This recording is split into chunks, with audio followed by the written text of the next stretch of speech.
Well, pre-calculus classes, as always, good morning, good afternoon, or good evening. We'll start into the first part of section 2.2, where we'll actually look a little more in depth at quadratic functions.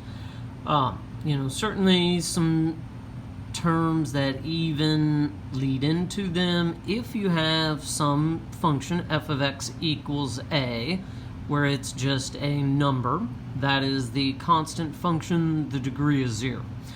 If you have a function f of x equals ax plus b, where a is not 0, and basically everything from here on, we would assume a is not 0.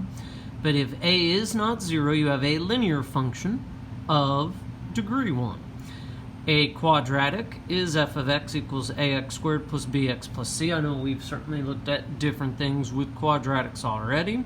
Again, it's degree 2. It's a quadratic. The degree is basically the largest exponent.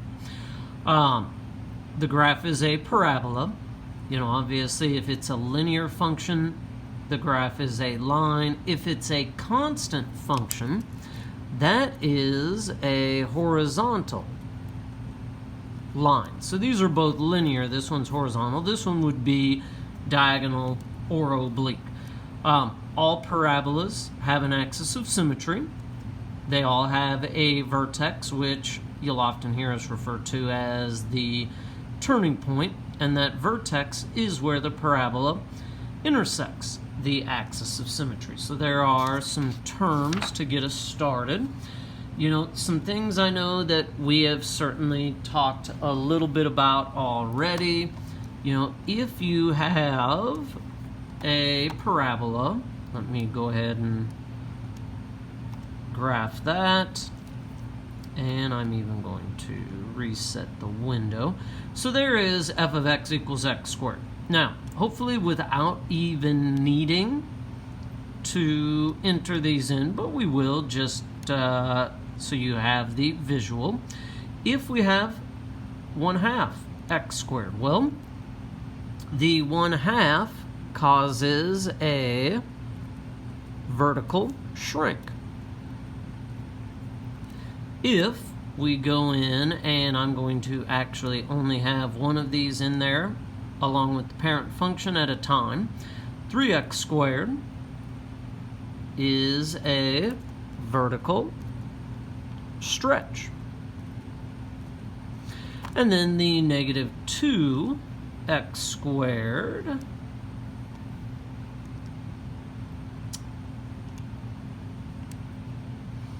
does two things, actually.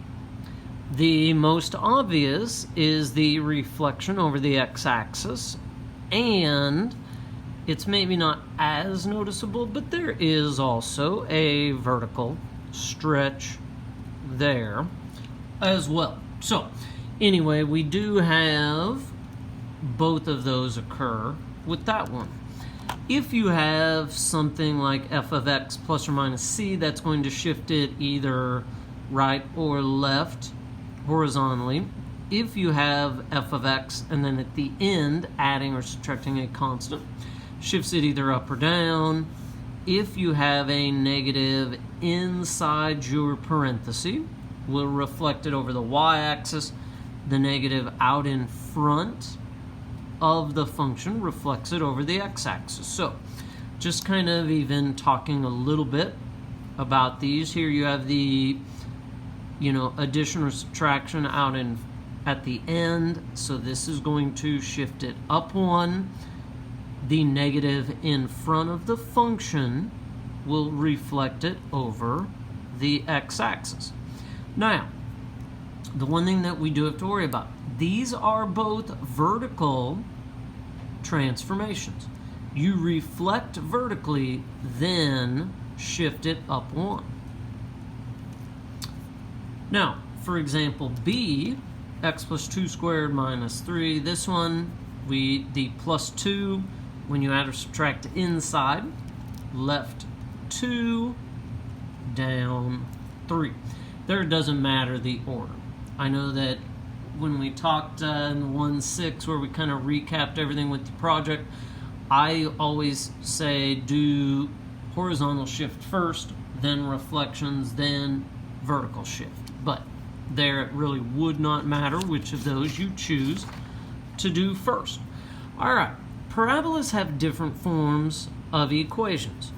Basically, one of the things that we did with completing the square was to kind of set up the vertex form of a parabola. F of x equals a, x minus h squared plus k. Again, a can't be 0. H and k are your vertex, and then your axis of symmetry is the line x equals h. So, again, to put this into vertex form, we are going to complete the square. So, the first thing that I'm going to do is move the 7 over and factor out the 2. Now, completing my square, you're going to add half of b, which is 2 squared, to both sides. Now, keep in mind, I'm not just adding 4 when I balance it. I'm adding 4 plus 2. So on this side, I have f of x plus 1 equals 2. Now when we factor, what multiplies to 4 adds to 4.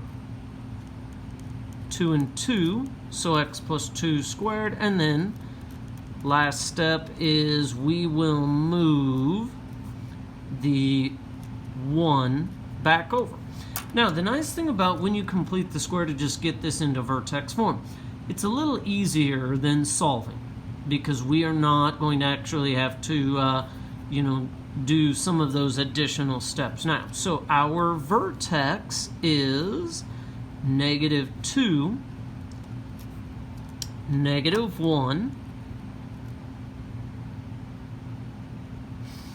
and then, some other things. Find the vertex, the axis of symmetry. Well, our axis of symmetry is going to be that line going through the vertex, and it is a vertical line. The AOS is x equals -2. And then, certainly some things that we can do to get an additional point to help us sketch it, the y-intercept. To find the y-intercept, plug 0 in for x. Well, if you plug 0 in for x, the y-intercept is 0, 7. So what we can do is kind of estimate it there. Now, that is 2 units away from the axis. I can add in a point 2 units away over there.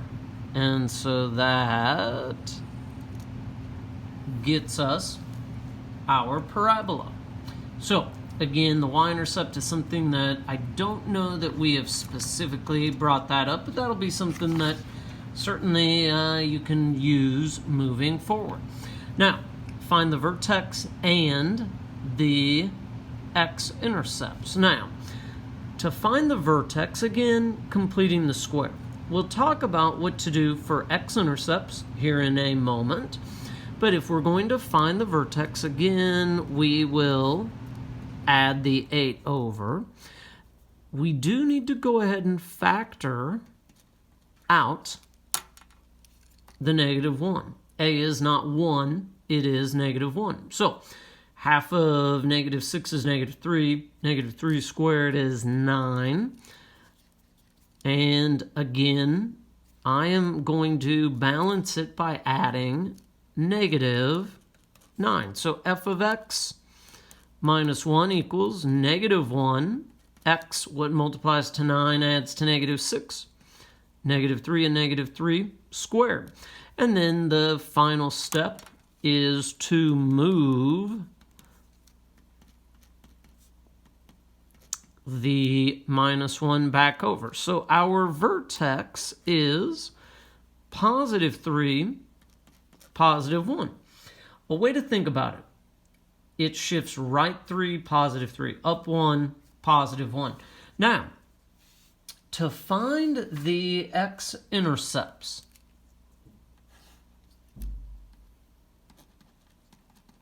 we factor the original.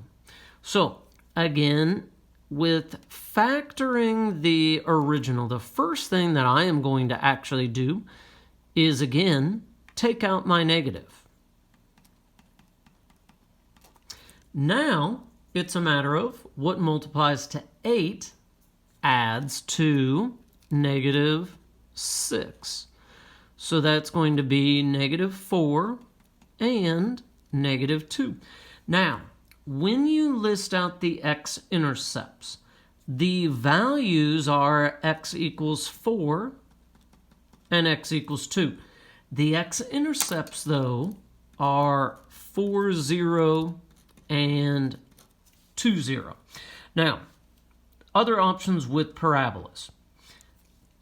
Another way to find the vertex. If you know the x-intercepts, you can find the x-coordinate of the vertex, which is h. And to find h, you add the x-intercepts, divide by 2. Basically, what you're doing is you're averaging those together. The vertex will be in the middle of those 2 points. So, if we have something like this one, x squared plus 2x minus 3, again, first thing that we will do is, for this one, we'll go ahead and find our x-intercepts. Well, what multiplies to negative 3 adds to 2. That's going to be positive 3, negative 1. So the x-intercepts are negative 3, 0, and 1, 0. So, kind of going in a different order from what we did up here. That's where you can do this if you have some nice, neat, x-intercepts that you can find without a lot of work.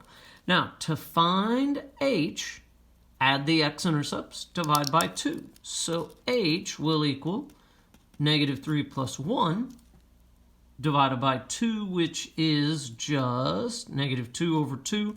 So h is negative 1. To find k, just plug this back in. And so when we do that, k equals, make that a little more clear, negative 1 squared plus 2 times negative 1 minus 3, which is negative 4. So your vertex is negative 1, negative 4. So a lot of you'll often hear things as defined as critical points. X-intercepts, the vertex, the y-intercept. Those are often critical points of a graph. And then there is certainly one other option, kind of the shortcut to find the vertex. H equals negative b over 2a. Basically, this is a part of the quadratic formula. We're going to use the same exact function from example 5. So, if we are opposite of b, negative 2 over 2a, well, 2 times 1 is 2, so h is negative 1. Again, to find k,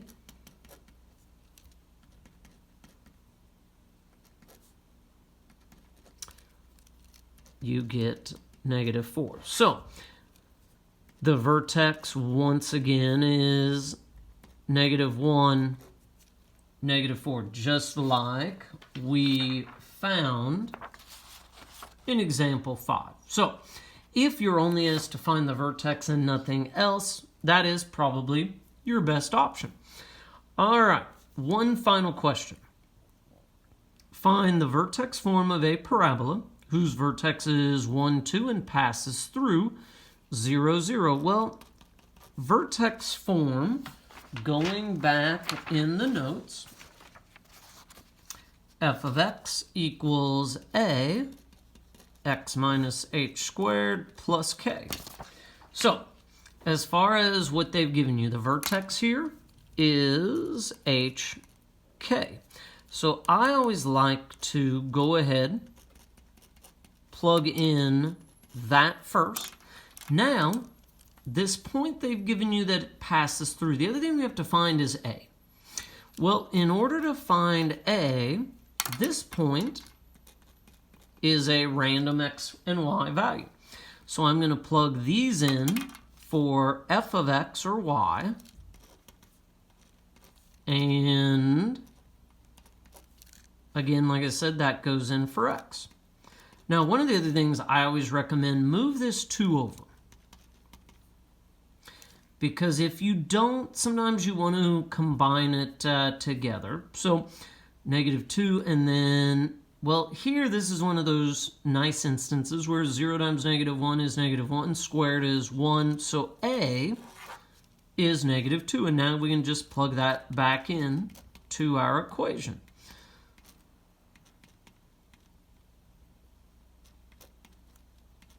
So your final result has an A value, an H, and a K value. So that finishes up the first part of section 2.2.